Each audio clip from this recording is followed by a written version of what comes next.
Hello，大家好。那在我旁边呢，这台就是第二代的哈弗 H9。那这台车呢，也是在今年的4月份的北京车展上边正式的亮相。那现在呢，我们也是来到了它的动态试驾的活动。那接下来咱们就来看看这台二代的 H9，它的表现到底怎么样。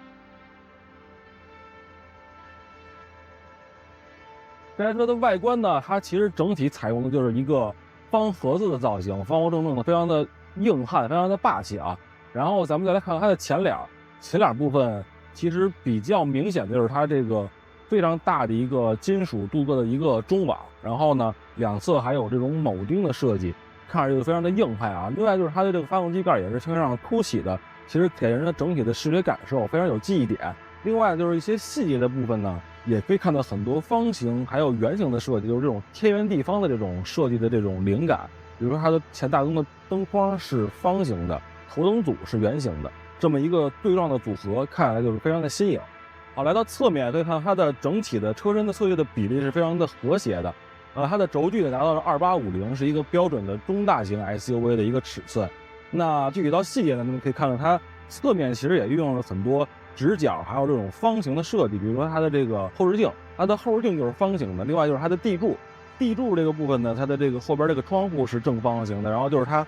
后边这个形面的这个角是一个直角，也是一个方的一个造型。然后接下来咱们看看车身的尾部，来到车尾啊，可以看到它整体的车尾呢依旧是这种非常方正的设计，比较突出的就是它后边这个外挂的备胎，其实这也是这种硬派越野的标配啊。其实除了备胎呢，它还可以选装一个小书包这么一个储物的小盒子，它是跟车漆是同色的。其实那个书包呢，就是可以装一些补胎的工具这些东西。其实大家可以根据自己的这个用车需求来选择它，你是备胎还是那个储空间。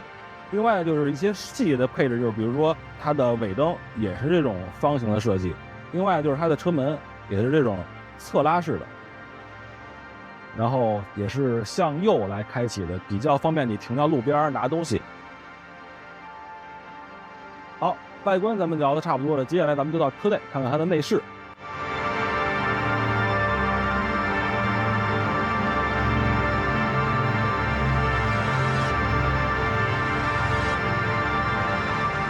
进到车内呢，可以看到这台二代的 H9呢，它内饰采用这种标准的 T 字形的设计，就是两边是对称的设计。它的中控部分呢，其实可以分为4个区域。第一个区域呢，就是上面这块14.6英寸的中控屏。这块中控屏呢，它的分辨率是2K 的，其实看上去的这个细腻度是非常不错的。另外就是它的这台车机呢，也搭载了这种8155特规级的芯片，无论是响应速度还是你拖拽时候的它这种反应，都是非常快的。另外它功能性方面，其实我觉得就已经不用过多赘述了。现在的车机其实都已经非常的智能了，比如说这台二代的 H9，它就支持华为的 HiCar 喜马拉雅、腾讯视频这些。再往下这个区域呢，就是一排式按键，它其实就是空调的一些控制的按钮。然后再往下这个区域呢，是一块非常大的用来放手机的一个储物空间。那左边这个区域呢，其实它是可以支持手机的无线充电。那再往下就是挡把这个区域，有一个航空式的电子挡把。在它的左右两边呢，是控制这台2个座椅的通风以及加热。然后再往下就是这台车的一个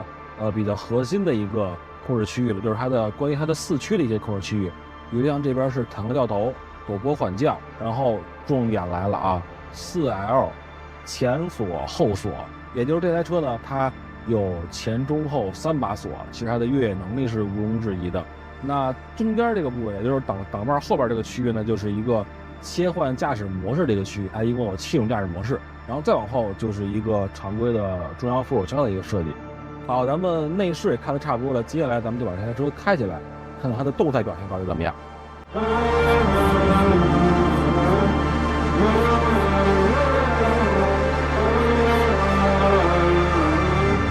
好，现在咱们已经把这台二代的哈弗 H9开到了路上。那咱们先来聊聊它的动力系统。首先呢，这台车搭载的是一台 2.0T 的涡轮增压发动机，最大的功率呢是160千瓦，最大的扭矩呢是380牛米。那这套动力系统呢，其实放到这台车上，它的动力储备是完全足够的啊。另外就是它匹配的是一台采埃孚的8AT 的手自一体变速箱，那这台变速箱其实就不用我多多介绍了，这台变速箱的特点就是非常的平顺，输出的功率会非常的平稳，尤其是你在高速行驶的时候，然后你急踩油门，看变速箱会非常快速的响应，来降2到3个档位，然后来实现动力的补给，然后实现加速的超车。另外就是它的底盘，这台2代哈弗 H9呢，它其实是一个非承载式车身，也就是带大梁的车。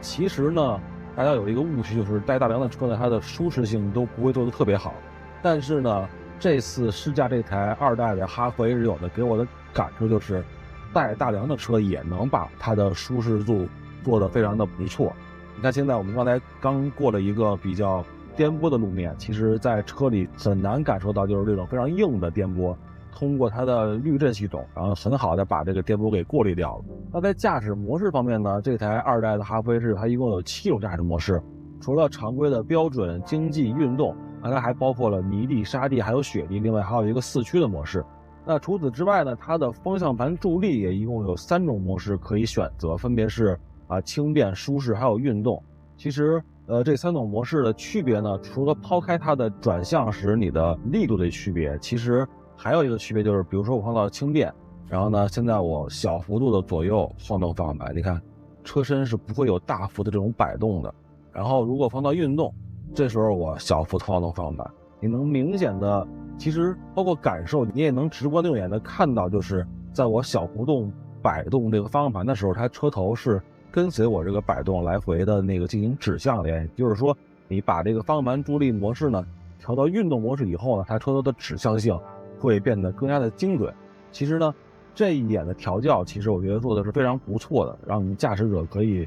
自己选择自己想要的，比如说非常紧绷的这种运动模式，或者是非常放松的这种轻便的模式。那最后不得不提的一点呢，就是这台车的 NVH 性能。你别看它是一个硬派带大梁的越野车啊，我觉得它的 NVH 性能做的是非常不错的。其实就是因为它的前风挡还有它前排两侧的这个玻璃呢，都采用那种双层夹胶的玻璃，其实就达到了就是降低风噪的一个效果。那另外就是它的 A 柱其实也是非常有角度的设计，它的角度呢是一个39.3度的一个黄金的迎风角。其实这个角度它多维度、少维度都无法达到现在这种比较高水平的 NVH 效果啊。之所以给它设计到这个角度，其实就是可以更好的降低它的风阻，还有提高它的 NVH 性能。那从第1代哈弗 H9 上市到现在，其实这台中大型的 SUV 呢已经卖了快10年了。那如今呢，这台2代的哈弗 H9 经过大刀阔斧的重新的开发与设计呢，其实也是着重提升它的设计感、整车的驾驶时候的舒适性，以及车内的这种智能的体验。那我相信呢，这台车在上市之后应该会有一个非常不错的表现。